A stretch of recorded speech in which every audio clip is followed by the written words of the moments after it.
2021, mas também com o ano letivo de 2020, né? O que de 2020 aconteceu e resultou essa aprendizagem? Porque a gente aprendeu muito, né? Nós tínhamos um cenário em 2020, nós tínhamos um cenário de 2020, né, onde a gente entrou no meio de um caos social, né, ficamos com muitas dúvidas, então veio esse decreto de calamidade pública, veio o isolamento social, onde nós fomos, né, ficamos presos dentro de casa, isso na nossa vida familiar, na nossa vida profissional, tivemos que continuar trabalhando, mas da nossa casa, então a sala de aula, né, onde a gente tinha um espaço que a gente ia até a escola, ela veio para dentro da minha casa, os alunos, né, nós entramos na casa dos alunos, um cenário bem diferente, e com isso, os familiares foram envolvidos, era a nossa família entrava no nosso trabalho, a família dos alunos entraram também na nossa sala de aula, né? Eu digo a nossa família porque eu acabei de ver alguém com um bebezinho no colo, né? Ou seja, né, o tamanho do nosso trabalho, o nosso trabalho nunca teve tanta visibilidade como no ano de 2020. E nós temos que agradecer a isso, porque antes a nossa profissão de professores, né, sempre éramos considerados, não faz nada, é professor, tem 3 meses de férias, né? Não, agora a gente provou o que a gente faz. A partir do momento que a gente misturou família e trabalho, e os nossos pais viram o que a gente faz em sala de aula, isso nos deu um outro status, né? Isso fez bem para a nossa profissão, professor, né? Mas também com isso, a gente aprendeu com essas adaptações curriculares. A gente não tinha mais o recurso quadro giz na sala de aula, o livro didático aponta para o aluno, caminha entre as mesas, entrega a prova, recolhe trabalho, corrige caderno, mudou completamente. A gente não tinha mais o aluno fazendo estripulia ali na sala de aula. Cada um estava na sua casa, a gente também na nossa casa, e a gente, por intermédio dessa telinha, que tal qual a gente está falando hoje, a gente tinha que ir na aula, e a gente tinha que pegar o nosso caderno e fazer assim para o aluno apontar, mostrar. Por vezes a gente tinha que vir com o celular aqui assim, tirar as fotos, né? A gente se reinventou, e o aluno ali tirando foto, mandando para nós a foto do trabalhinho, o pai mandando um e-mail, até que a gente começou a se organizar para esse estudo domiciliar, esse ensino remoto, e aí a gente encontrou um ambiente virtual de aprendizagem, a gente começou a criar essa nossa sala virtual, né, e a gente começou a ter um trabalho um pouquinho mais organizado. Junto com isso, ainda vinham normativos e decretos, com as autoridades dizendo o que a gente tinha que fazer, né? Abre escola, fecha escola, volta para o presencial, retorna, protocolos sanitários, cuidado com isso, cuidado com aquilo. Então, um monte de normativo, né, dizendo como que a gente poderia. E com isso também veio muita insegurança. Será que eu estou fazendo correto? Será que como é que está o meu aluno?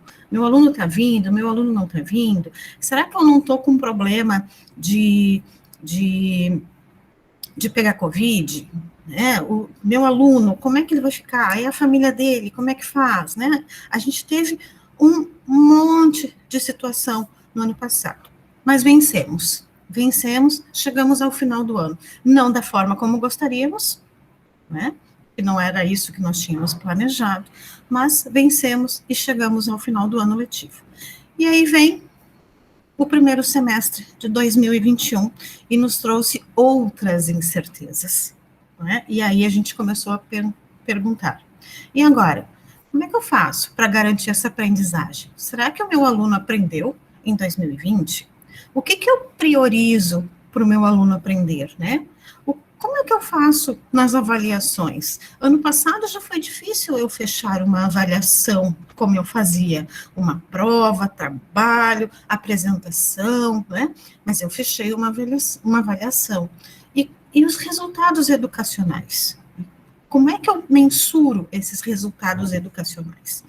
Então, lá no ano passado, quando nós tínhamos a resolução do Conselho Nacional de Educação, e mais a resolução aqui do CED, no nosso Conselho Estadual de Educação do Rio Grande do Sul, normatizando e flexibilizando o ano letivo de 2020/2021, ele me permite, né, que aqueles objetivos de aprendizagem que eu não conseguia completar em 2020, que eu levasse para 2021. Então, me deu uma flexibilizada nisso e eu tive que renegociar. Aí, lá no final de 2020 ainda, foi encaminhado para as escolas um plano de ação, e nesse plano de ação nós tínhamos 2 planos que envolviam os professores. Um plano de competências e habilidades, onde a gente tinha que mapear o que realmente foi trabalhado em 2020, o que foi trabalhado e não foi consolidado pelos alunos, e o que não foi trabalhado e que eu vou ter que deixar para 2021. Isso foi feito lá ainda no final de 2020, né? Mais ou menos como eu me organizar e prestar contas daquilo que eu consegui fazer. E junto com esse plano, a gente também trabalhou com um plano de intervenção pedagógica, né? E o que era esse plano de intervenção pedagógica? E esse é um dos mais importantes que a gente tem que considerar. Ele é um plano que me diz quais as habilidades que não conseguiram ser consolidadas e que eu devo consolidar para 2021, né, e que ações eu vou propor em cima, né, considerando o contexto, considerando os meus alunos. Então, tudo isso a gente fez em 2020, início de 2021.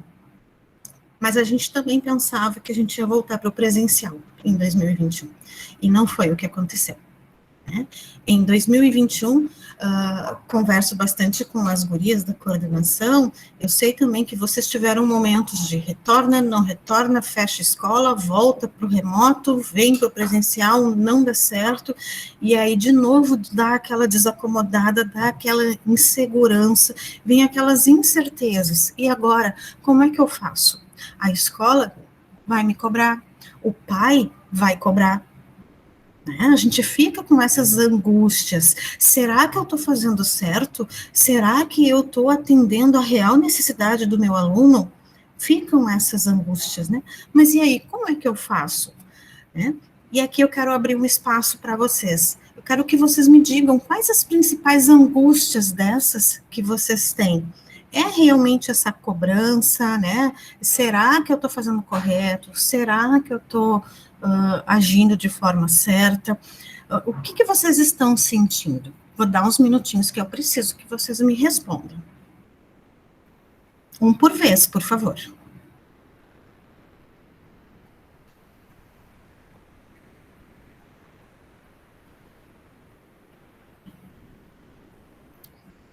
Pode, Jéssica. Eu vou falar, então. Muito bem, é para falar mesmo. Eu acho que o que mais, assim, me preocupa não é nem com relação à família, claro que isso é importante, ou o de fora, mas sim se os meus alunos, se os estudantes estão conseguindo ser tocados, estão conseguindo aprender, por mais difícil que seja. Então, o ano passado foi difícil, esse ano também está um pouco menos, né? Nós já estamos conseguindo trabalhar de outra maneira, mas o que mais me incomoda é saber que eu estou tocando alguns e outros não, que muitas coisas eu consigo desenvolver e a gente aprendeu muito. Eu vejo assim que a gente, comparando o ano passado para esse ano, a gente aprendeu muito com relação à forma de trabalhar remota ou concomitante, mas mesmo assim é o que mais me inquieta. É não conseguir ver se eles realmente estão aprendendo. Quando eu digo aprendendo, eu sei que não é o mesmo aprendizado, mas de alguma forma. Então, não é o vencer a apostila, que é importante, mas não é isso que me preocupa, porque eu estou passando os conteúdos, mas será que isso está fazendo significado para eles? Então, isso é o que mais me preocupa.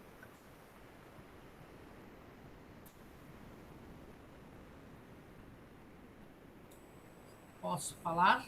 À vontade. Tá, eu sou professora de língua portuguesa, né, e redação, então a minha preocupação maior é com a produção textual, porque como eles estão online, a maioria, eu não sei exatamente se o que eles escrevem, me mandam, se é deles ou se é copiado, sabe como é que é, né, da internet. Então, eu fico muito preocupada com isso, porque há alguns alunos que eu já conheço, mas, por exemplo, assim, eu tenho alunos do primeiro ano que eu não conheço os alunos, eu não sei ainda como é que, se realmente aquela é a expressão deles, é o conhecimento deles.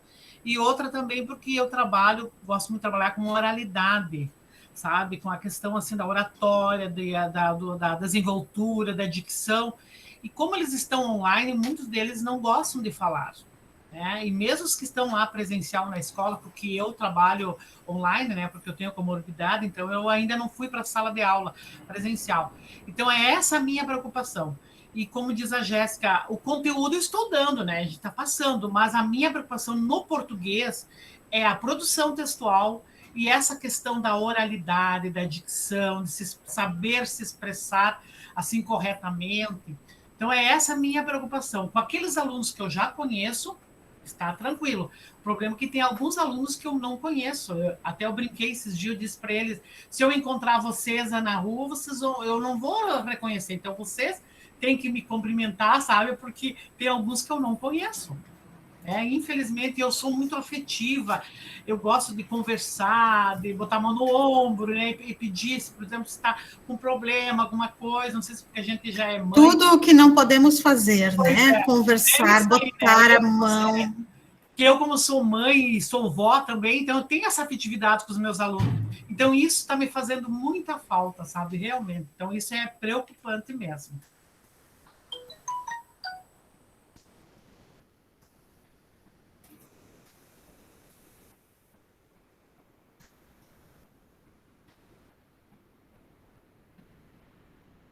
Mais alguém?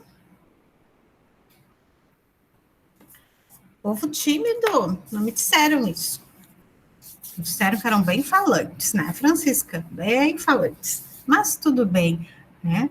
Já disse para vocês, aqui quem está falando é a Adriana, não é a mantenedora.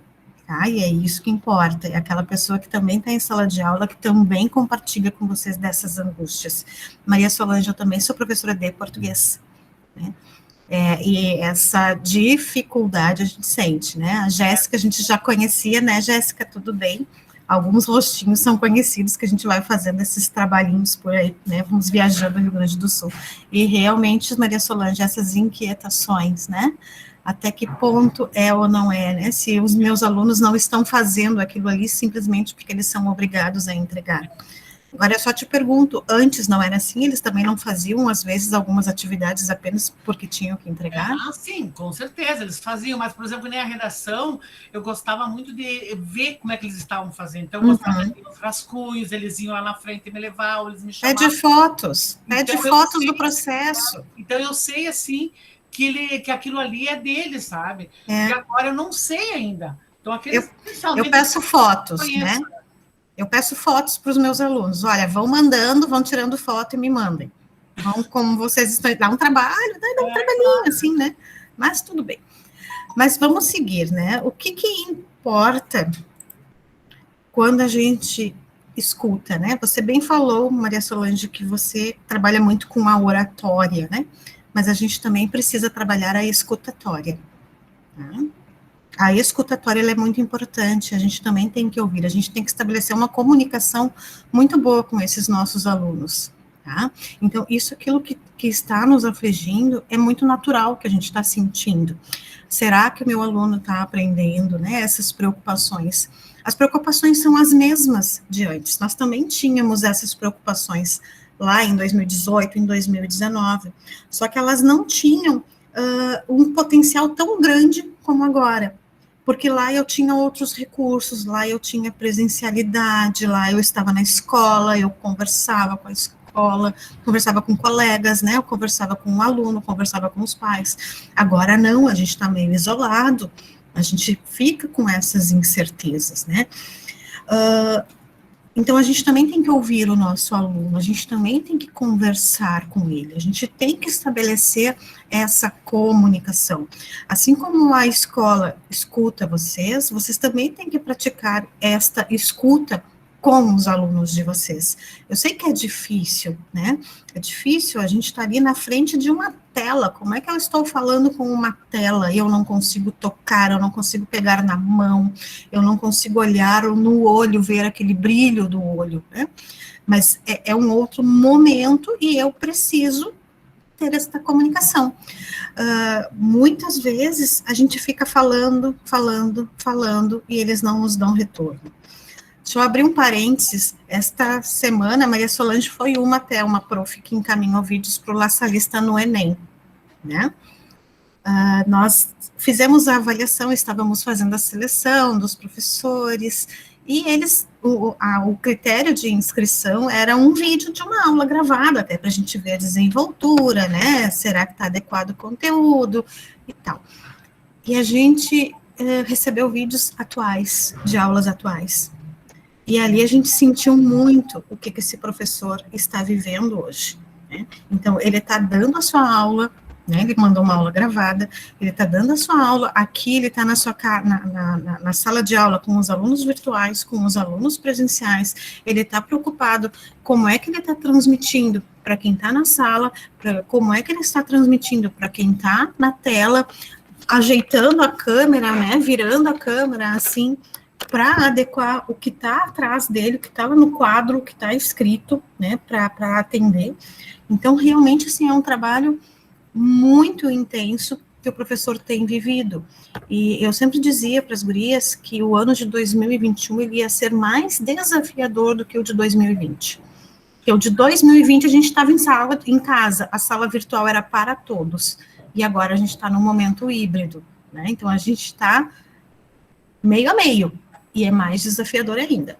Deixa eu só fazer um comentário ainda que Sim. falou das câmeras, né? Então, às vezes, eu faço um tipo até de chantagem com eles, principalmente do primeiro ano, que quase não abre as câmeras. Daí eu digo assim, gente, eu estou me sentindo excluída aqui, começa assim, sabe? Eu quero ver o rostinho de vocês, e começa assim, sabe? Aí uns vão abrindo e tal, sabe? Mas todo dia eu tenho que fazer isso. Se eu não fizer isso, fica um só ou dois. Então, eu tenho que fazer essa chamada. Eu preciso ver vocês, eu preciso ver o restinho de vocês e tal, né? Aí eles vão abrindo. Então, é uma dificuldade mesmo. Então, nas outras turmas não é tanto. Nas outras turmas é o contrário. Lá, às vezes, tem 2 ou 3 só que não abrem. Mas eles estão atentos, porque esses dias, não sei o que eu fiz um comentário, e um aluno que nunca abre a câmera. Até foi do terceiro ano, nunca abre. E daí eu fiz um comentário, eu não lembrava o nome da pessoa, e ele prontamente escreveu no chat, fulano tal.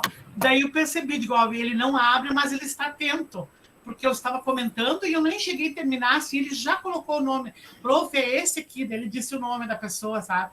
Então, aí eu me sinto, assim, bem, sabe? Então, quando no primeiro ano, eu digo, mas meu Deus do céu, como é difícil falar, assim, eu não consigo com as câmeras fechadas, sabe? Então essa também é uma das dificuldades que eu tenho. Mas isso acontece não só em Carazinho, tá? Isso acontece... A minha filha, por exemplo, ela dá aula lá em Cuiabá para a universidade. E às vezes ela tira foto, ela diz, mãe, só olha aqui, mãe, só tô eu com a câmera aberta. Todos os alunos com as câmeras fechadas. Isso. E não adianta pedir, porque eles não abrem. E isso é um movimento que a gente tem que cuidar, precisamos prestar atenção, tá? Porque a gente já tem um estudo falando sobre a depressão nesses adolescentes. Tá? Eles estão depressivos, eles estão com pensamentos muito negativos, pensamentos obscuros, pensamentos até suicidas, porque eles também ficaram em isolamento. Por mais que a rede social ela aproxima, ela é muito diferente do contato humano, né? De ver sorrisos, de ver alegrias. Então, cada vez a adolescência em si já é uma fase complicada, né? Já por si é uma fase complicada, e cada vez mais eles ficam atrás de uma tela, o fechar a câmera para eles é uma segurança, e ali eles vão ficando. Claro que a gente também tem aqueles que ficam com a câmera fechada, porque não estão nem aí, né, estão de pijama na frente da tela, né, recém levantaram, né, eu tenho uma adolescente em casa, já de um pouquinho mais de idade, Tem uma filha 24 anos, mas eu digo que ela é adolescente, que ela está trabalhando em casa. Ela levanta 5 minutos antes do trabalho, ela bota o roupão, né, e está pronto, porque a empresa não se importa, eles ficam com a câmera fechada, e assim ela trabalha, deita na cama, enrolada no cobertor, e produz. Ela tem resultados, né?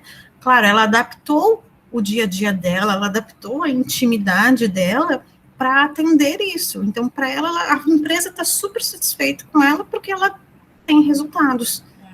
Mas eu digo para eles assim, até eu disse para os colegas, que eu levando de manhã, eu me arrumo, boto brinco, passo batom, até perfume passo. Como se eu fosse para a escola. A Regina riu lá, mas é verdade. É verdade. Eu levanto, só não coloco bota, assim, eu estou com chinelo de lã, mas a roupa... É da cintura para cima, né? Da cintura para baixo é calça de pijama. E até perfume. É verdade, é isso aí. Né? Então, e aí, então, essas adaptações nós fizemos, né? Eu brinco com a minha filha, que está em casa há 1 ano e meio, o dia que ela precisar colocar um sapato e uma calça jeans, né? Talvez não entre, né? Em função disso, ou não vai se acostumar, não vai se adaptar mais, mas são os novos hoje, né, os novos normais, né, então, e é isso que a gente tem que estar atento, tá? A gente precisa estar muito atento também com esse nosso aluno, perceber, criar conexões com eles, para poder perceber onde nós precisaremos atuar. Diferente de sala de aula, sim, onde a gente tinha uma visão geral, o professor na frente da sala de aula conseguia ter o olhar para todos, agora não, agora o meu olhar ficou individualizado, eu preciso olhar a telinha de cada um deles, né? Então, ficou um ensino muito mais personalizado, né? A gente olha para um, olha para o outro, vê o que está atendendo, né? Mas vamos dar sequência à nossa conversa, porque daqui a pouco a gente fica aqui até as 3 da tarde. Eu trouxe para vocês os propósitos da Rede La Salle, tá? Não conheço a Prof. Solange sem batom, que bom. Isso mesmo, bem bonita. Propósito da rede, tá? Então, o que diz isso da Rede La Salle? Nós promovemos uma educação integral, humana e cristã, que toca os corações e transforma vidas. Olha que lindo isso, o propósito da Rede La Salle, propósito das nossas escolas. Educação integral, humana e cristã, que toca corações e transforma vidas. E isso a gente faz. Isto, né, não deve ser só o propósito da Rede La Salle, isso é o propósito do professor. É o professor. O professor, material, o objeto de trabalho do professor é o ser humano, né? Ele transforma vidas. Quantas vidas a gente já não transformou ao longo dessa nossa caminhada, né? Quantas vezes a gente já não saiu na rua e não encontrou um ex-aluno? Ou em nossas redes sociais, quantas vezes a gente não cruzou com um aluno, né? Eu já sou vó, mas vó de aluno, porque eles voltam na escola, eles nos trazem os filhos, nos apresentam os filhos, querem colocar os filhos na mesma escola onde eles frequentaram. Então, o tanto que nós influenciamos a vida desses nossos alunos, né? Então, esse é o propósito da Rede La Salle, tocar corações e transformar vidas. E com isso, qual é a principal finalidade do processo educativo, né? Não só da rede, mas que a rede está muito alinhada com as nossas comunidades educativas, né? Que é o desenvolvimento integral desse nosso estudante e garantindo a eles os direitos e objetivos de aprendizagem previstos em cada etapa em cada etapa de ensino, né? Tanto na educação infantil, ensino fundamental, ensino médio, e é isso o que nos faz tão comprometidos com a educação, e por isso que ficam essas angústias, dessas inseguranças, né? Porque a gente sabe que a gente tem que garantir esse desenvolvimento integral do aluno, mas, por vezes, eu não estou dando conta. Como é que eu faço isso? Como é que esse meu sentimento duplo fica? né? Eu tenho a matriz curricular para as competências, eu tenho a proposta educativa, a laçalista, eu tenho a BNCC, eu tenho os normativos legais, todos eles que me dão as condições, mas como é que eu faço isso dentro da minha sala de aula, que hoje está dividida? Uma parte da sala de aula está presencial, uma parte da sala de aula está atrás de uma tela. Como é que eu consigo garantir isso? Primeiro ponto, comunicação. Tá? A comunicação ela vai ser fundamental. Eu preciso me comunicar, eu preciso arranjar uma forma de comunicar com o meu aluno que está presencialmente e me comunicar com o meu aluno que está virtualmente. Eu não posso fechar esse caminho, eu não posso fechar o microfone dos meus alunos, eu preciso que eles falem também, eu preciso criar esse vínculo, né? Eu preciso criar esse vínculo com as famílias, eu preciso que isso aconteça, né? Quando a gente fala ainda em proposta laçalista, ela considera o ato pedagógico como um processo intencional, e aqui ato pedagógico a gente entende o planejamento, a execução e a avaliação, né? Os três processos principais de um ato pedagógico. Eu planejo as ações, eu executo as ações e depois eu avalio as ações, né? Então, isso tudo é um processo intencional, contínuo e sistêmico, de reflexão e identificação das necessidades, de racionalização de recursos e de tomada de decisões. Eu faço esses apontamentos. O ato pedagógico ainda, ele se embasa nessa proposta educativa laçalista e na MCC, que a gente hoje tem ela bem consolidada em nossas escolas, da etapa da educação infantil e do ensino fundamental. A do ensino médio, a gente está em fase de transição, estamos ainda em processo de finalização, até tem consulta pública para os professores de ensino médio, que eu acredito que as gurias já devam ter conversado com vocês, né, que aqui a Jéssica nos ajudou, né, foi uma das colaboradoras, né, nesse processo, né, então a gente tem esses documentos que embasam o nosso ato pedagógico, né, e implica nesse planejamento,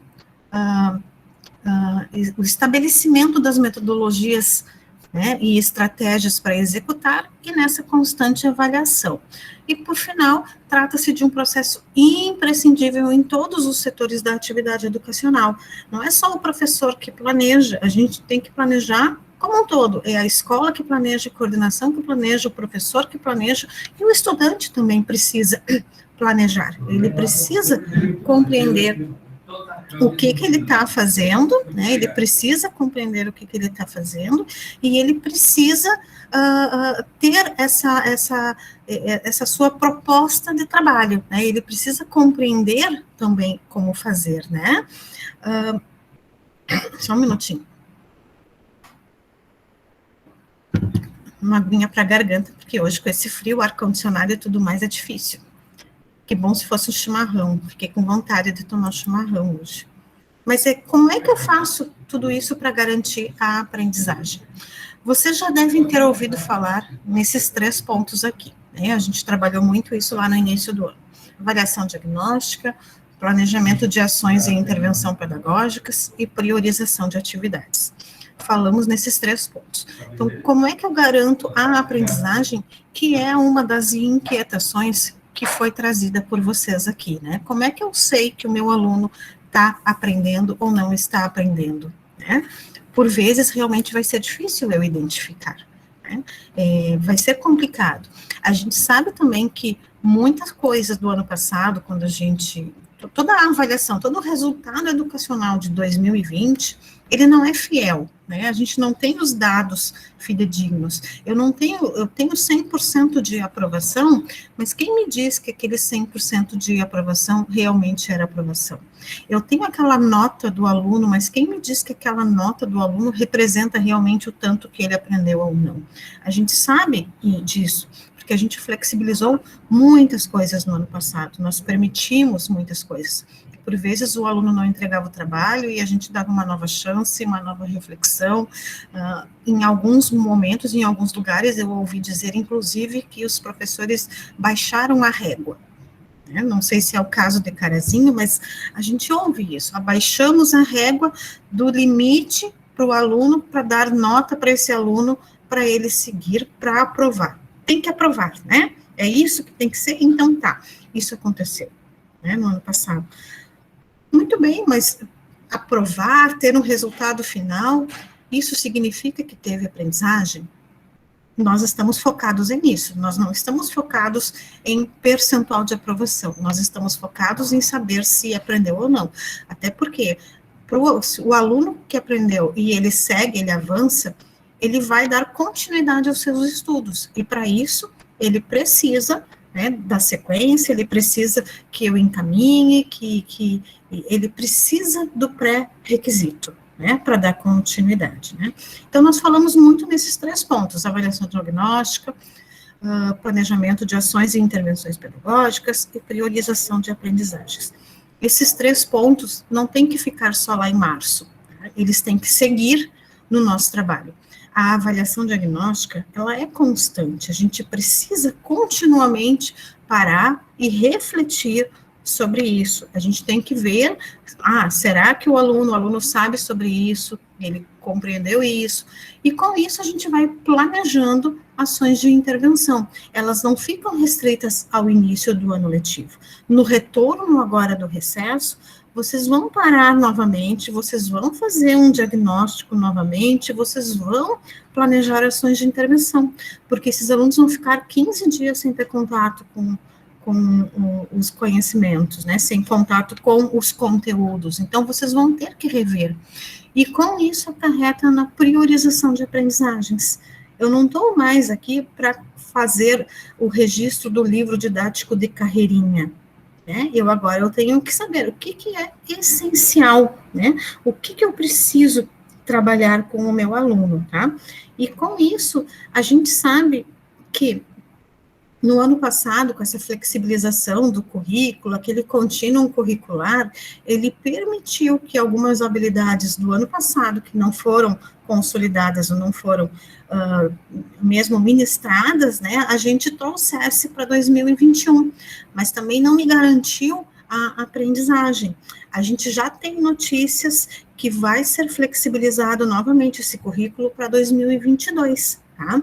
Então, esse currículo que antes era 20/21, agora vai ser 20/21/22, porque nós não vamos consertar a educação neste ano, ela vai ser a longo prazo. Eu costumo dizer que a educação, para a gente construir a educação, ela leva um tempo, mas para destruir é rapidinho. Em 15 minutos, nós conseguimos destruir. E, por mais que o Rio Grande do Sul tivesse alguns avanços na educação, o ano de 2020, ele foi muito ingrato para a educação, tá? Para a gente chegar no mesmo status que a gente tinha, e isso pensando em políticas públicas mesmo, nós vamos levar mais uma geração para a gente conseguir esse status novamente, tá? Então, vai ser muito difícil. Tudo que se constrói em educação, tudo que a gente tem de resultados educacionais, isso é muito lento, né? É um processo muito lento e de muito trabalho. Com o movimento da pandemia, isso acentuou-se muito. Então, nós temos muitos prejuízos para a gente correr atrás, tá? O que a gente tem que fazer sempre, então, tá? É começar sempre a mapear essas aprendizagens e reorganizá-las de modo a que elas tenham a sua totalidade garantida. São 3 movimentos que a gente sempre vai fazer, tá? Que são aqueles movimentos ali: avaliação diagnóstica, planejamento das ações e intervenção e a priorização das aprendizagens, tá? Como é que eu identifico um conteúdo se ele é essencial ou não, né? Jéssica, prof de biologia, Maria Solange, prof de português, né? Como é que eu identifico se um conteúdo ele é essencial ou não? Primeiro, tá, eu reflito sobre 3 aspectos bem importantes. Primeiro, conexão com a vida real, né? O tanto que esse conteúdo ele é importante para o projeto de vida do aluno, para o desenvolvimento no dia a dia dele. Vamos trazer o exemplo da Maria Solange, a oratória. É o desenvolvimento dele. Este é um conteúdo essencial. Segundo, como ele se articula com outros objetos de estudos. né? Como é que ele faz essa correlação com outros objetos de estudos? A gente sabe que para a oratória, esse aluno vai precisar se apresentar, falar bem, e isso não é só para aula de português, é na hora de apresentar o trabalho de biologia, na hora de apresentar um gráfico de matemática, na hora de apresentar um projeto final, né, na área de ciências exatas, né? Então, este é um conteúdo que ele é considerado essencial, porque ele tem conexão com a vida curricular, né, com a vida real, e ele está articulado com outros objetos de conhecimento. E outro ponto muito importante é esse diálogo com outros componentes curriculares, né? Então, ele não é exclusivo a um único pedacinho, a um único período na vida educativa desse aluno, não, ele transpassa esses componentes curriculares, eles se cruzam. Por isso que a interdisciplinaridade nunca foi tão forte e necessária quanto agora, porque ela facilita o nosso trabalho, porque eu, enquanto prof de português, vou falar a mesma linguagem que a prof de história, que a prof de geografia, nós vamos trabalhar juntos com o mesmo objetivo, até porque o aluno é um só, né? Ele é um só, ele tem um raciocínio, ele faz o aprendizado dele, então a gente tem que fazer esse trabalho. Mais uma vez, a gente volta lá na comunicação. Então, a comunicação ela é extremamente importante. Não só minha comunicação com a equipe pedagógica, não só a minha comunicação com o meu aluno, mas a minha comunicação com os meus colegas de trabalho, né? Eu tenho que conversar com eles, eu tenho que ver o que eles estão trabalhando para poder dar sequência. Assim, nós damos as mãos e essa aprendizagem ela se torna significativa, ela resulta em significado para o nosso aluno, né? Então, o que eu preciso levar em consideração para pensar nesses 3 pontos? Primeiro, como é que esse meu estudante aprende? Como é que o meu aluno aprende? Né? Tem diversas formas de aprender, né? Eu tenho vários formatos, por isso que a gente tem que ver essa individualidade. Eu, por exemplo, sou uma pessoa que aprendo escrevendo. Eu preciso ter papel sempre do meu lado e ficar escrevendo quantas vezes forem necessárias. Tem aluno que aprende ouvindo. Ele está conectado na sala de aula, mas ele está ouvindo, né? Ele está ali, a câmera está desligada, ele está ouvindo. A própria Maria Solange nos trouxe um exemplo de um aluno que estava, né, tudo desligado, mas muito atento. Então, eu preciso saber como é que esse meu aluno está aprendendo para poder fazer com que isso tenha significado. Vou agregar um pouquinho, eu tenho, por exemplo, quando eu estava as aulas presenciais, eu tenho o hábito de escrever os macetezinhos, né, na lateral do quadro. E aí, no dia da prova, eles diziam, tinha alguns alunos que diziam assim para mim, prof, a senhora colocou o esquema da crase naquele cantinho lá, eu disse, e ele ficava olhando para o quadro, sabe? Não tinha nada, mas o que é? É o visual, né? Memória visual. E eu disse que bem interessante. E a mesma coisa quando eu trabalhava na literatura, as figuras de linguagem, que eu tenho sempre uma sequência, né? E eles também diziam, professora, a metáfora era junto com a símile, assim, sabe? Começava, claro, porque tudo é a maneira como eu explico, por isso que eles sentem falta quando eu do presencial, porque eu trabalho muito com esquema no quadro e eu uso sempre a mesma tática. Não, por exemplo, se eu vou revisar o conteúdo, eu procuro revisar da mesma maneira que eu coloquei, porque eles gravaram aquilo. E a gente tem memória, né, visual. Exatamente. Então, por isso, assim, ó, o quanto é importante a gente saber como o nosso aluno ele aprende, né? Olha, aquilo que você mesma disse, né? Esses alunos novos eu não conheço, e isso te angustia, porque eu não sei como lidar, né? Como fazer, né? Que é aquilo que nós... Só que era o momento que nós estávamos no presencial e a gente tinha a possibilidade de fazer isso. Preocupação, sabe? Né? A gente vai ter que achar uma maneira de entender. Eu vou ter que descobrir, né? A gente vai ter que descobrir. Exatamente. Que bom, e que bom que temos esses desafios, né? Segundo ponto a levar em consideração, a progressão prevista entre um ano e outro. Né? A gente sabe que conteúdos são progressivos. Olha na língua portuguesa, quando eu for trabalhar uma oração subordinada substantiva objetiva direta. Adianta eu querer que o meu aluno saiba o que é uma oração subordinada, subjetiva, objetiva, direta, se ele ainda não sabe o que é um objeto indireto, se ele não sabe ainda o que é uma oração subordinada? Então, a gente precisa considerar essa progressão dos conteúdos e respeitar esse tempo do meu aluno, né? Tem que entender, e para isso eu tenho que conhecer o que os demais currículos estão trabalhando, os demais componentes estão trabalhando, né? Facilita muito quando eu aproximo isso. Também precisamos ver as defasagens dos anos anteriores. Chega do eu não tenho nada a ver com isso, se ele não aprendeu lá, o problema é da quinta série, né, a famosa quinta série, né, e isso a gente já ouviu muito também, né? Ele não aprendeu ainda, mas ele passou, muito bem, mas se ele não aprendeu ainda, como é que ele vai seguir adiante se ele ainda parou naquele momento ali? Então, por isso a avaliação diagnóstica e a estratégia, ele não vai conseguir ir para frente com uma defasagem anterior, né? E outra coisa que a gente tem que levar em consideração são as habilidades de um componente que influenciam em outra. Quantas vezes a gente consegue trabalhar interdisciplinar, né? E a gente não trabalha, né?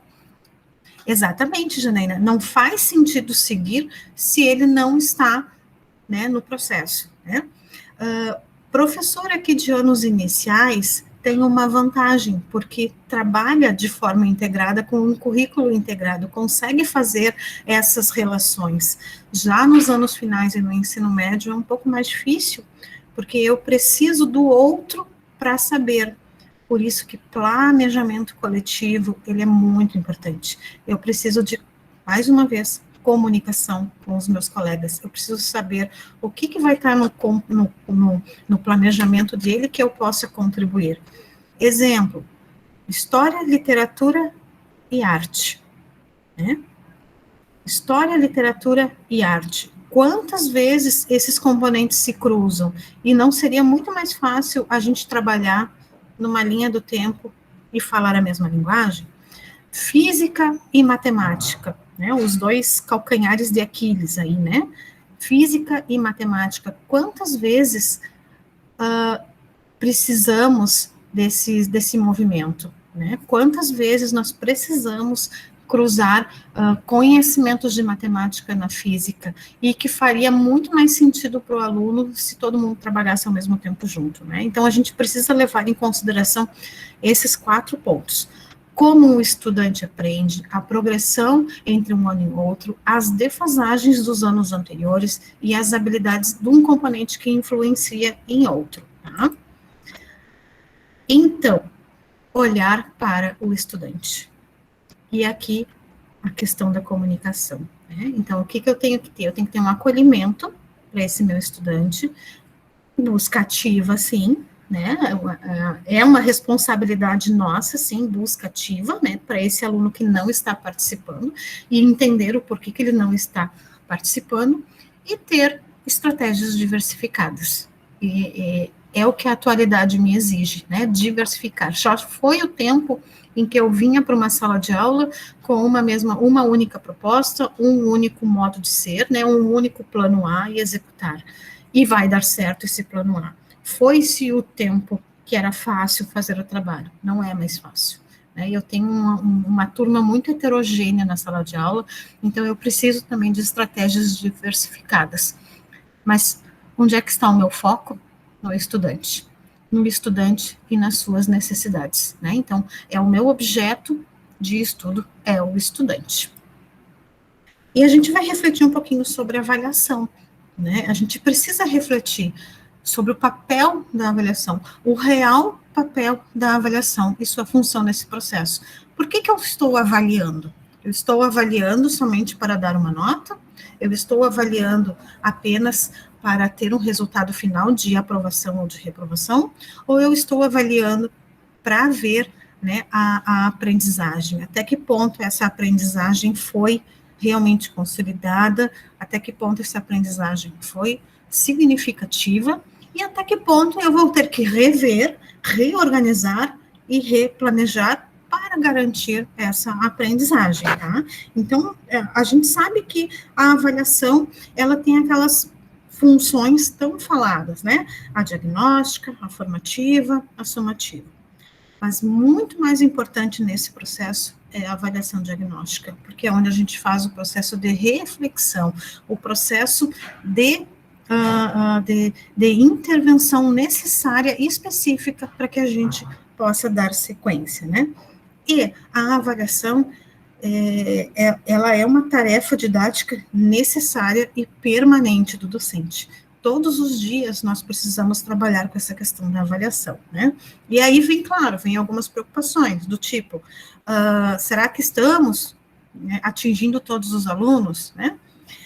E aí, na avaliação, a gente vai ter que constatar esses progressos e essas dificuldades. Para isso que nos serve também a educação. Até que ponto eu progredi, a gente conseguiu atingir, e até que ponto eu encontrei dificuldades, né? E aí, com isso, com essas reflexões, eu consigo reorientar o meu trabalho para essas correções necessárias, né? Eu não posso apenas mensurar, né? Mensurar, dar uma nota e dizer, pronto, está aqui, né? Está aqui o resultado. Não, eu preciso refletir sobre isso, né? Eu preciso entender para que serve essa minha avaliação, diferente de como o aluno entende, diferente de como o pai entende. O pai está interessado no quê? No resultado final, né? Se aprovou ou não aprovou, se ele passou de ano ou não passou de ano, qual a nota que ele teve no boletim. Mas essa não é a nossa preocupação. A nossa preocupação é entender todas essas dificuldades, é reorganizar, é corrigir rotas, inclusive, quando necessário, tá? Então, ali, ó, nas avaliações, conhecermos o que o aluno assimilou e o que precisa ser melhorado ao longo do percurso. Precisamos de uma avaliação que esteja a serviço da motivação do aluno e como uma bússola aos professores que nos dá o caminho, tá? Então, a avaliação, ela nunca vai ser ponto final, né? Ela vai também nos mostrar um caminho, a partir do momento que ela nos aponta tanto o progresso quanto as dificuldades encontradas. E essas avaliações com foco nas lacunas pedagógicas têm um potencial muito grande de contribuir com a aprendizagem e de corrigir os possíveis desajustes, né, as rotas que nós estamos caminhando, para garantir que a trajetória escolar do aluno tenha sucesso. Tá? Então, a avaliação ela é constante neste sentido, tá bom? A avaliação não é simplesmente uma prova, um trabalho, ela é principalmente uma reflexão, tá? A prova, um instrumento de avaliação, ele vai ser apenas um recurso, né? Ele é um recurso que nos dá um resultado, mas a partir desse resultado a gente faz essa reflexão, tanto para o aluno quanto para nós.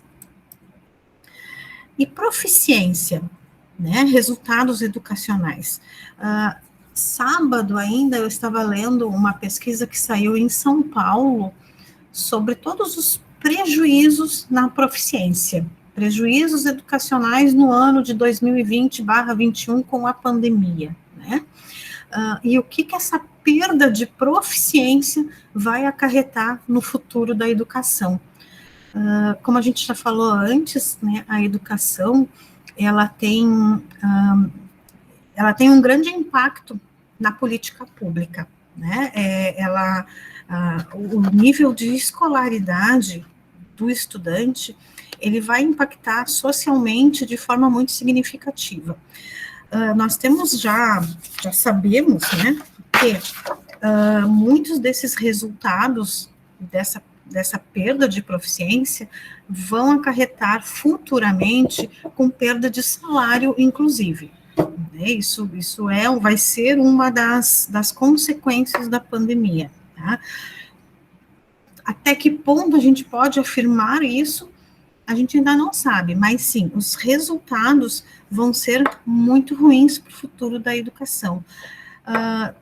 A desmotivação desse aluno, o não interesse dele, a não conectividade, claro que é um cenário que é um pouco diferente para uma escola privada. Os alunos de escola privada, eles têm recursos, né, muito mais significativos do que alunos da escola pública, mas a perda de proficiência vai ser muito grande para a educação brasileira, né? Sugere-se que a gente está perdendo 0,1 ponto a cada ano com esse processo pandêmico, né?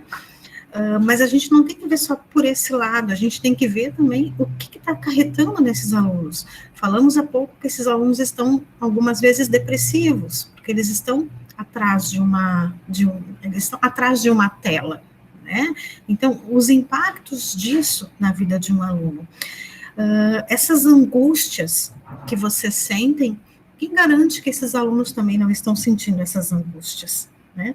A educação infantil que está lá presa dentro de casa, que não está com o lúdico, que não está convivendo com outras crianças, que não está desenvolvendo essa questão social, o quanto que isso está impactando nessa geração que está vindo por aí, né? Então, não é só questão de proficiência, é a questão emocional desses nossos jovens que estão crescendo, dessas crianças que não estão brincando na rua, né? Nós brincamos na rua quando fomos crianças. O quão bem que faz isso para o nosso crescimento. Hoje não tem mais, né? E também sabemos que essa questão de escola pública e escola privada, né? O que a escola pública não consegue atingir, o que a escola pública, a privada consegue atingir, isso está evidenciando muito mais essas desigualdades sociais. Se a gente tinha uma educação, né, uma política de educação, que a gente vinha trabalhando para que essa desigualdade diminuísse, ela se acentuou muito mais nesse tempo agora, né? Porque tem alunos que conseguem, tem alunos que não conseguem nem a conectividade, tem aluno que não tem o tempo, nós temos alunos, e isso é uma realidade nossa, tá? A realidade nossa de escola pública, nós temos alunos que tem apenas um computador em casa, e o pai teve que trabalhar também. O pai ou a mãe teve que trabalhar, usar o computador, e o nosso aluno, ele não está tendo acesso ao computador como ele deveria de ter em tempo integral, né? Então, tudo isso está acarretando prejuízos e prejuízos futuros, e nós vamos ter que trabalhar com isso ainda por algum bom tempo, tá? Não pensem que voltando todo mundo para o presencial vai ser tudo normal de novo. Não, nós vamos ter que nos readaptar muito para voltar para esse normal, tá? Quais são essas perspectivas, então, né? Perspectivas para a gente tentar melhorar essa proficiência, para a gente tentar melhorar esse aprendizado. Hoje em dia, o que a gente tem? O ensino híbrido. O ensino híbrido, ele está vindo para ficar, né? Uma parte presencial, uma parte à distância, nem que seja com material extra, um ensino personalizado, e principalmente o engajamento. Eu preciso de um aluno engajado, eu preciso de um professor engajado, eu preciso de uma família engajada. Então, a gente precisa trabalhar para esse engajamento. Também precisamos acelerar esse aprendizado, né? Nós ficamos muito tempo, o ano passado inteirinho, patinando em algumas coisas. Temos que acelerar um pouco esse aprendizado. Precisamos aumentar essa eficácia da educação básica e temos que aproveitar o momento, porque nunca se falou tanto em educação. Antigamente, quem falava em educação era apenas os doutores. Hoje, nós ganhamos vozes. Nós estamos falando sobre educação, educação é pauta. A gente abre uma 0 hora, tem assunto sobre educação. A gente abre qualquer site, eles estão falando de educação. E nós somos os protagonistas disso, porque nós somos os professores e temos que aproveitar com isso.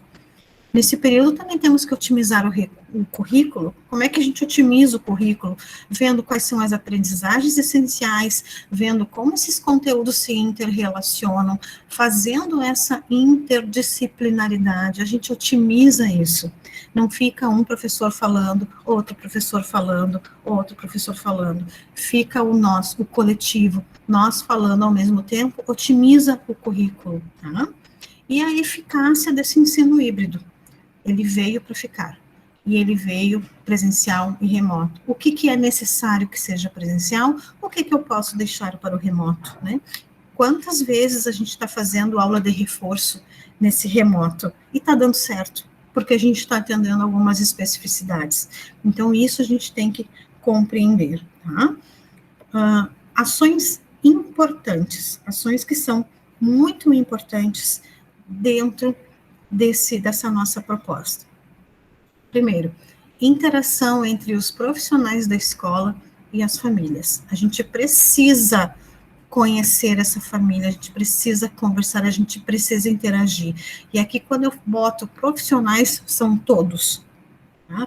É direção envolvida, é coordenação envolvida, são os professores envolvidos, são os colaboradores envolvidos, é acolhimento nessa família, é interagir, é conversar, tá? É chamar para a comunicação, tá? Precisamos disso.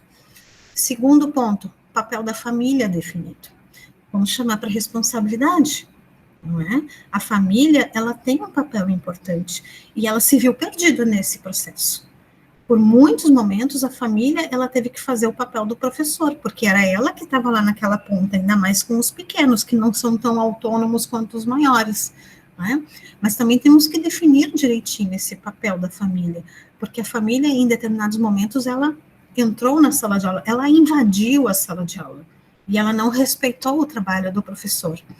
Não sei se é uma realidade de vocês, mas aqui, né, na região de Porto Alegre, nós tivemos uma família que ela invadiu tanto a sala de aula virtual do aluno, que o aluno não entrava na aula. Era a mãe que entrava na aula para ouvir a explicação da professora, para depois passar para a sua filha. E aí a gente teve que falar para a mãe, não é isso, mãe. Né? Antigamente, a família não fazia isso. A família não tinha nem acesso à sala de aula física, né? A professora ficava lá, fechava a porta, o que acontecia lá dentro era dela. Hoje em dia, não. Então, a gente também tem que definir esse papel da família, até que ponto a família, ela tem que intervir ou não, tá? E aí a gente precisa dessa comunicação. A questão do material didático, ou material de apoio, outros recursos adequados, né? A gente tem que ver aquilo que é adequado para aquele aluno, para aquele momento. Quando eu faço um plano de intervenção e eu preciso reorganizar algumas estratégias, eu vou precisar também de um material de apoio adequado. Para o Joãozinho, eu tenho o material A, para o Joãozinho B, eu vou ter o material B, né? Porque eu tenho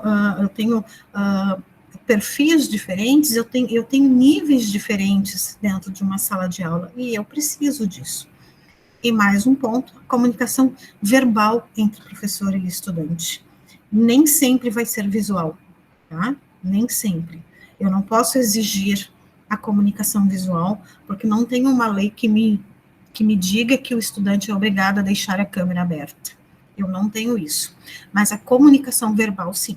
E isso é da minha responsabilidade, eu preciso estabelecer essa comunicação com o meu aluno sempre, tá? E agora, não é receita, a gente não tem receita de bolo, tá? Mas como eliminar esse déficit na aprendizagem? Não é receita de bolo, tá? Mas são algumas coisinhas que a gente pode pensar. Primeiro, grupos. Eu tenho grupos heterogêneos, eu tenho grupos homogêneos, eu posso reagrupar as minhas turminhas, né? Eu posso reagrupar as minhas turminhas, eu posso fazer trabalhos diferenciados e trabalhar com esses grupos, né? Identifico essas lacunas e monto um grupo de estudo. Eu posso fazer isso, eu posso trabalhar num reforço, eu posso fazer um trabalho de sala de aula. Hoje o Meet me permite eu dividir em grupos, né? E eu posso fazer propostas diferentes de trabalho atendendo a essa necessidade do aluno. Segundo ponto, o tempo instrucional, né? Quanto tempo que eu estou dando para que esses meus alunos aprendam, né?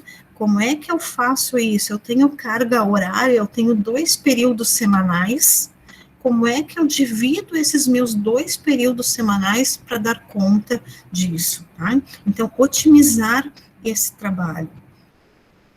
Terceiro item, aprendizado colaborativo. Um aprende com o outro, agrupar, trabalhar né, com os colegas, fazer essa aprendizagem. Olha, eu aprendo desse jeito, a Jéssica aprende de outro jeito, vamos nos auxiliar. Identificar lá nos anos iniciais um coleguinha que já está um pouquinho mais avançado, misturar com outros coleguinhas, né, fazer o trabalho até mesmo de mentoria. Né, a gente tem essa possibilidade de fazer esse trabalho de mentoria com os nossos jovens, evidenciando até esse protagonismo dos nossos jovens, aproveitar algumas lideranças que nós temos, né? Ponto importante, a instrução individualizada. Eu não vou fugir disso, né? Eu vou ter também um ensino personalizado. Eu vou identificar que a minha turma, 90% foi, 10% não foi ainda. E que ação eu vou fazer individualizada para tentar atingir aqueles 10% que não foram ainda. Eu preciso, porque eu estou numa escola, eu estou numa rede que me fala de educação humana integral.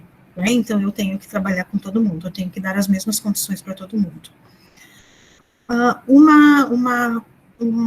Uma estratégia que dá certo também é esse professor assistente, né, que em algumas escolas estão colocando para auxiliar, tanto na aula de reforço, né, então a professora da sala de aula, ela trabalha num turno, no turno inverso, um professor assistente trabalha com um grupo.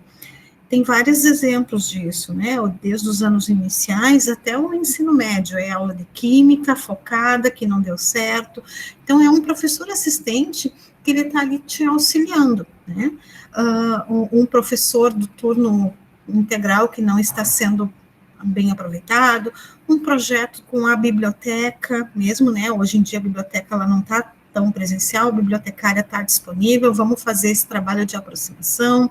Então, é esse apoio assistente do professor, tá? Isso acontece. E dar feedbacks, né? Fazer esse processo de reflexão e refletir e entender, né? Tem alguns casos que até o AEE vai nos ajudar, mas só lembrando, a AEE não é aula de reforço, tá? Se eu tenho casos de aluno de inclusão que precisam de um trabalho mais específico, conversar com o pessoal do AEE e fazer essas orientações.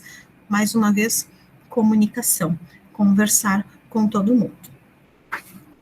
E por final, não tão importante, né, não menos importante, eu trouxe para vocês algumas premissas do que vai sair no novo parecer do Conselho Nacional de Educação. Tá? Então, mais uma vez, o Conselho Nacional de Educação está trazendo outro normativo que vai regulamentar a nossa educação em 2021. Nada muito diferente daquilo que a gente já vem trabalhando. Tá? Ele não tem muitas novidades. A principal novidade está ali no primeiro item.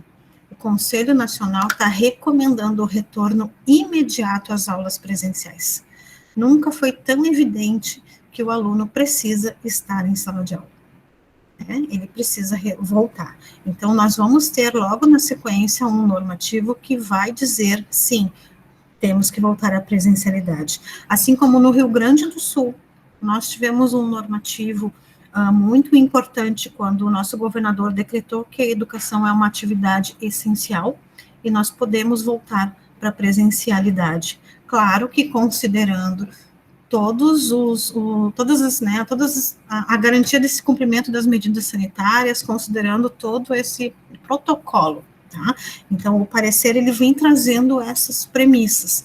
Então, o retorno imediato às aulas presenciais, a garantia das medidas sanitárias, também já está me falando na reorganização do calendário de 2021 para 2022, vindo novamente com foco nesses objetivos de aprendizagem e no desenvolvimento de cada fase, etapa, o nível de ensino, então, considerando isso, vai trazer também vamos continuar para 2022 ainda, esse planejamento de atividades presenciais e não presenciais, né, vai ser permitido isto, vamos ter um retorno onde nós deveremos considerar as especificidades e necessidades de cada fase, etapa ou nível de ensino, com foco em superação de dificuldades.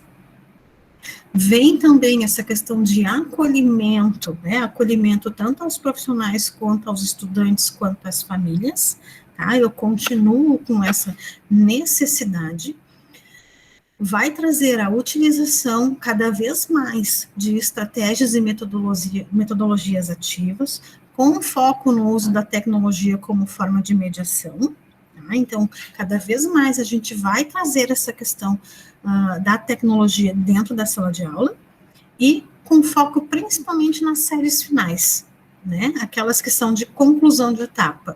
Então, o quinto ano, que é uma conclusão de uma etapa, o 9º ano, que é uma conclusão de uma etapa, e principalmente o 3º ano de ensino médio, que conclui que não vai ter um 2022 para continuar suas aprendizagens, né? Claro, com foco também na alfabetização, isso é bem importante, né? O foco na alfabetização, porque a gente sabe que o aluno aprende, quanto menor, mais ele aprende, é muito mais fácil para ele aprender quanto mais novo, né? Então, a gente não pode retardar muito esse processo de alfabetização desse aluno, a gente tem que garantir o tempo desse aluno, né? Isso é o que vai trazer o parecer. Nada muito diferente do que a gente já faz, não por um normativo legal, mas sim por princípios, porque isso nós somos os professores, nós somos os conhecedores do que fazer. Então, isso, para mim, são as nossas premissas enquanto profissionais, né? A novidade que vem trazer nesse parecer é essa recomendação do retorno imediato às aulas presenciais. Mas eu já falei demais, agora eu quero ouvir um pouquinho de vocês, tá? Essa apresentação eu mando para depois para as gurias, tá? Mando para a diretora, e aí fiquem à vontade, tá? Mas eu quero ouvir um pouquinho de vocês. Deu uma acalmada, deu uma luz, o que mais que a gente tem para compartilhar? Tá todo mundo com fome para uma segunda-feira, acordaram cedo, esse frio, né?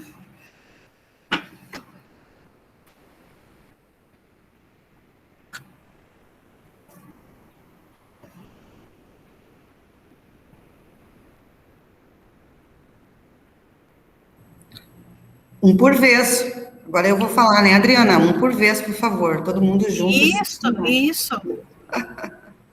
Pode falar, Janaína. Bom, então vou fazer que nem a Jéssica antes, né? Vou falar. Eu entendo toda a parte angustiante, né? Mas eu penso que nós temos esse apoio de vocês aí e da escola, então a gente não pode ser acumulado, né? É fazer um trabalho que no início ele parece não ter tanto resultado, mas aos pouquinhos a gente vai colhendo. Então não adianta querer abraçar tudo. Eu vou fazer o melhor que eu posso com aquilo que eu tenho nesse momento. Então, assim, qual é a minha melhor aula? E eu vou dizer para vocês que eu tenho tentado fazer isso. Eu fiz algumas atividades que foram muito significativas com os alunos. Então, assim, descobrir o que envolve a maioria, para depois ir pegando eles individualmente, né? Então, assim, vamos tentar pelo grupo. Fácil não é.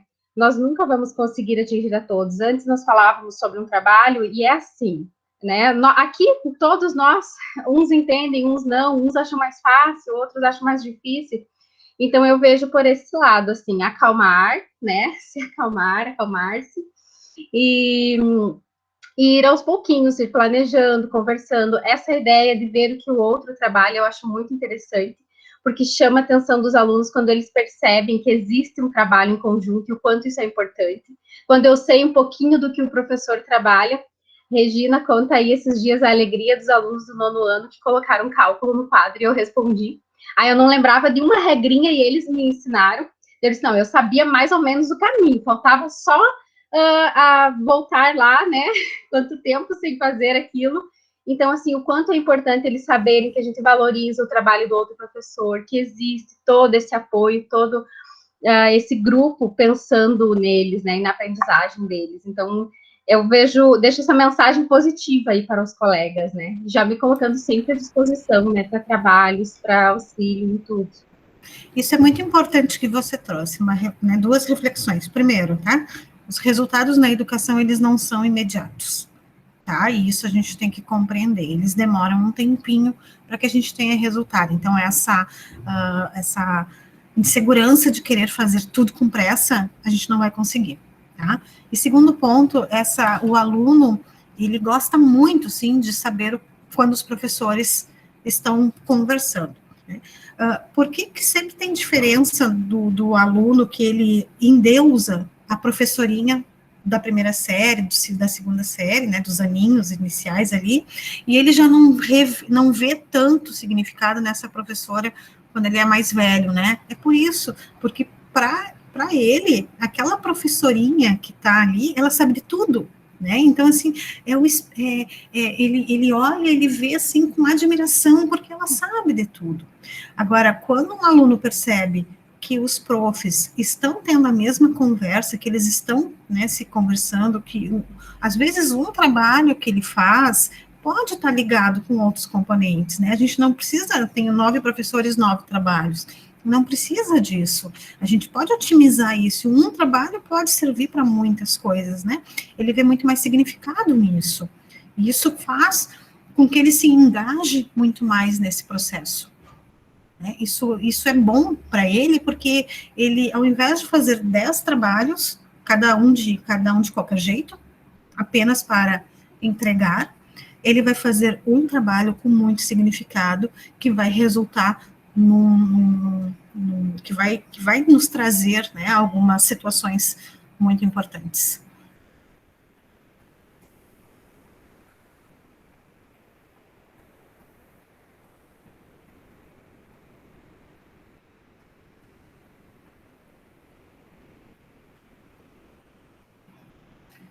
Meninas tímidas?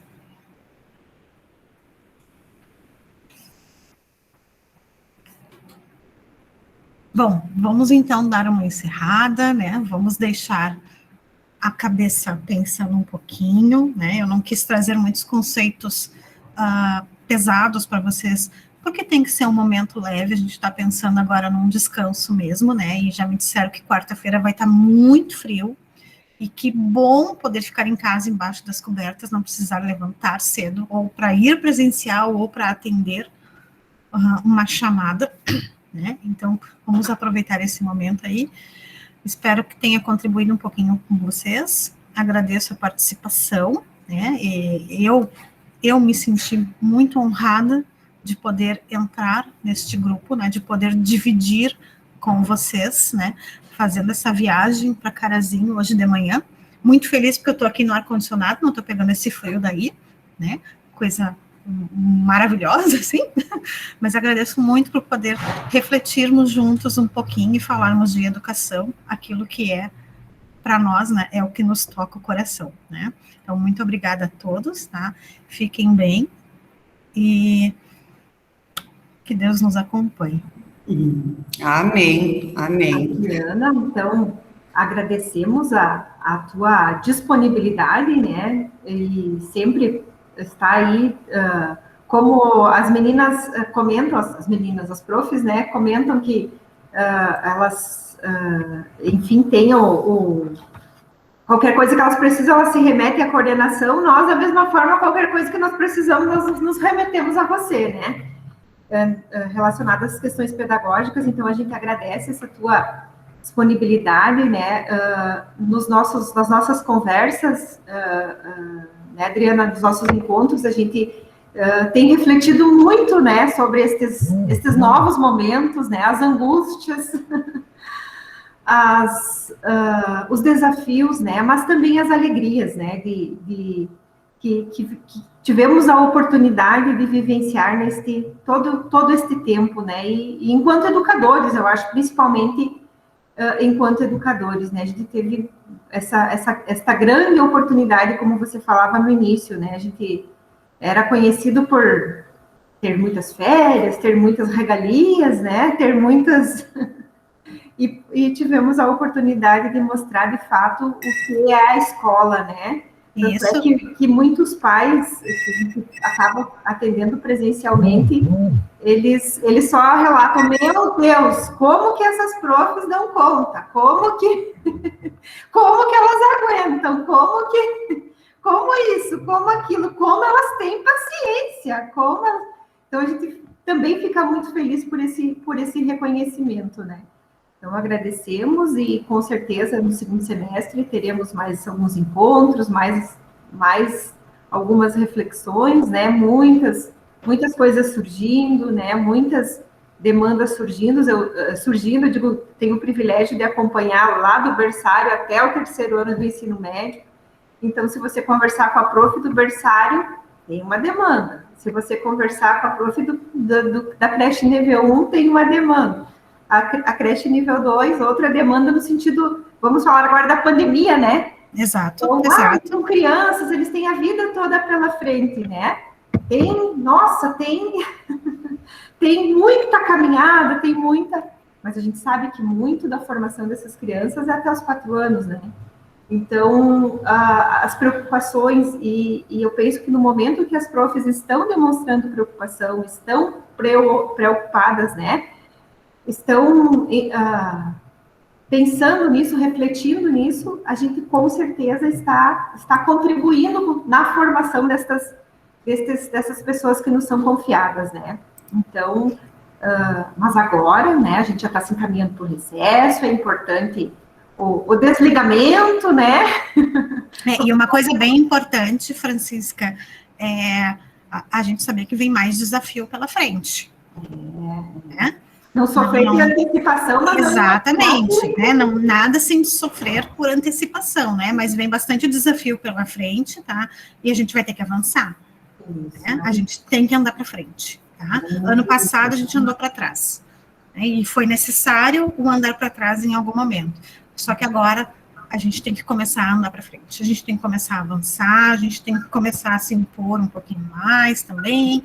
Né? Nós nem falamos da questão da presencialidade, que presencialidade aqui não só física, mas virtual, e a questão de participação de alunos, né? Mas a gente já está em condições de começar a cobrar mais desse nosso aluno. Né? Claro que cobrar, né, assim como La Salle, né, firmeza de pai, né, e carinho de mãe, né, a gente tem que fazer essa dosagem, mas a gente tem que começar a avançar um pouquinho, porque cada prejuízo em educação a gente leva muito tempo para resgatar, né, então a gente tem que começar a avançar. E até conversando com as professoras, né, nas últimas semanas, a gente percebe e fica muito feliz também que essa criança, esse adolescente, esse pré-adolescente é muito resiliente, né? Então, conversava com algumas profs no início quando retornou a educação infantil, agora, nos últimos dias, a gente conversava, trocava ideias, ela dizia, meu Deus, mas deu um salto, assim, do tamanho do mundo. Então, isso é bacana, né? É muito... Essa questão da aprendizagem é um universo incrível, né? Exato, e como eles nos surpreendem, né? Então, isso que é bacana, né? Então, eles nos surpreendem muito, né? Quando a gente acha que não vai, quando viu, eles foram e a gente que ficou parado no tempo ali, né? Isso é o bom que a pandemia nos trouxe, nós não ficamos mais parados no tempo, nós estávamos sim acomodados com a nossa profissão. E isso estou falando geral enquanto categoria, tá? Não em La Salle e Carazinho, estou falando geral enquanto professor, enquanto nós nos acomodamos, nós aceitamos muitos rótulos, mas do ano passado, nossa profissão foi evidenciada, nós nos reinventamos, nós fomos muito atrás, e isso é super positivo. Assim como o nosso aluno também, ele é muito rápido, tá? E nós ficamos aqui muitas vezes com essa angústia de será que meu aluno aprendeu? Quem sabe o meu aluno não aprendeu muito mais do que simplesmente eu tinha para apresentar. Né? O nosso aluno, mesmo lá no virtual, mesmo com a câmera fechada, mesmo ele não falando, ele pode ter aprendido muito mais, e aprendido com muito mais significado para o dia a dia dele, para a vida dele, para os projetos futuros dele. E essa é a beleza de trabalhar, né? Trabalhamos com vidas em nossas mãos, né? Então, tocamos os corações. E a prof. Solange aqui no chat, será que muitos desafios pela frente, será que eu vou conseguir? Com certeza, prof. Olha a caminhada que a senhora já fez até agora, né? E eu gostei ali do comentário dela, né? Adrivane, vou precisar de ti. E é isso mesmo. Precisamos uns dos outros. E isso que eu ia falar, o mais importante é que a senhora não está sozinha. Olha quantas pessoas tem aí, né?